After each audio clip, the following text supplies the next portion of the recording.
I mean, people should be seeing red flags all over the place if your state has any kind of a law that says you need a permit by government to own a firearm of any kind. Of any kind. Once they start instituting incrementalist measures like that, you can guarantee right around the corner is going to be confiscation of firearms. And they haven't tried this in states right now, but they've done it during national disasters, during natural disasters, like in Katrina.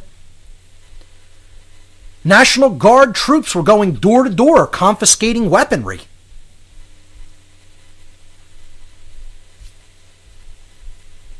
And,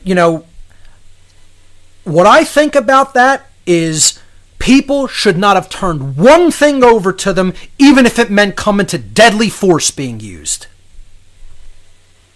Anybody that submits to that is submitting to slavery. I don't care what their circumstances are. You let yourself be disarmed, you might as well accept your chains right then and there. They'll use any excuse that they can get their hands on.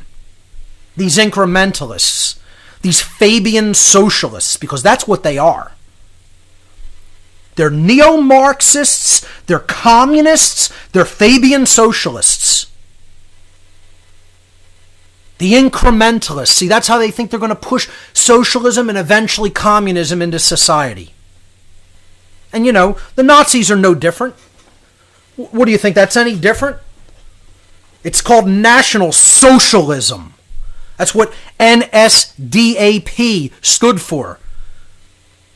National Sozialistische Deutsche Arbeiterpartei, the National Socialist German Workers' Party. That was the Nazi party. They were socialists. People want to think, all these regimes are so different. Maoists, the communist Maoists were so different from the Nazis. Oh, the Maoists were extreme left-wing. The Nazis were extreme right-wing.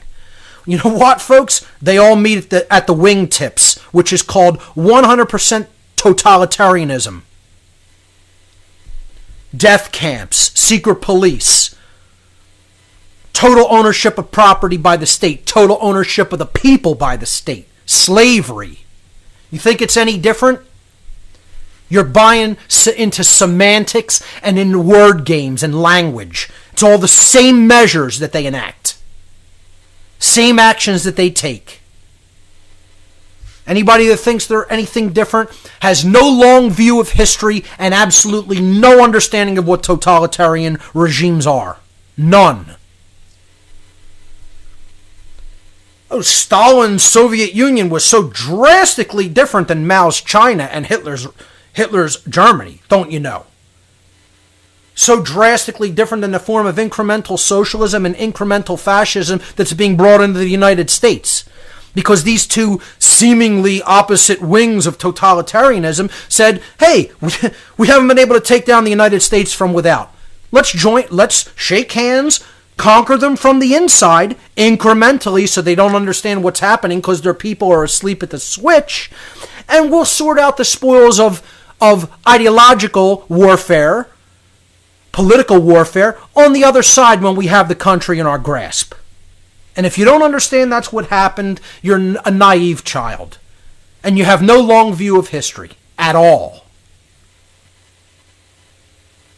The Fabian Society's logo, the Fabian Society's very logo, their shield, is a black wolf in a sheep's clothing, in sheep's dress, a dead sheep skinned over top of the black wolf.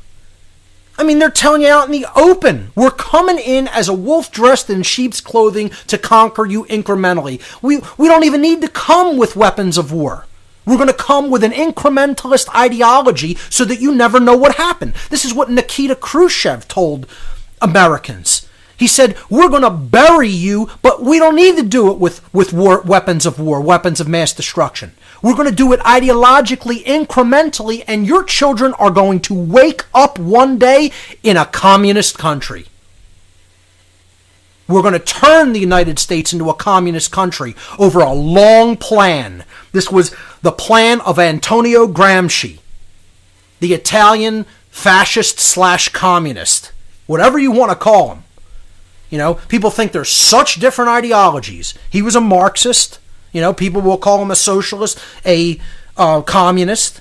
But it's the same basic thing. It's just a minor difference in how you get there, whether you're going to do it through the corporation or the state. Now we have a mixture in the United States. I call it the communo-fascist regime or the fascio-communist regime. It doesn't make a difference. It's just a label. The end result is the same, folks. Gramsci had the whole idea a physical hot revolution toward communism is not going to work. We tried it with the Bolshevik revolution toward the, and it didn't work out the way we exactly planned. So we want to do this through incrementalism. And he called this the long cultural march through the institutions. The long march through the cultural institutions. That means you have to take over the school system. That means you have to take over the media. That means you have to take over local government. You have to get into the minds of people. You have to corrupt morality. You have to get people to worry about frivolous things, distract their attention, culturally bankrupt them, morally bankrupt them. And then they're ready for conquer. You just walk in. That's what Fabian socialism is, folks. It was named after Fabius, an emperor who just went and took places that he had already ideologically decimated. And the population was weak, worn out, and he just walked in with his troops. Then they offered little to no resistance. That's what's going on in the United States right now. It's why people got to wake up and start understanding what their rights are and start defending them. That's what incrementalism is, folks. That's what it means to infringe upon something, to take it over incrementally. And that's the plan of these socialists. Whether they're the left-wing variety or the right-wing variety, their plan is the same.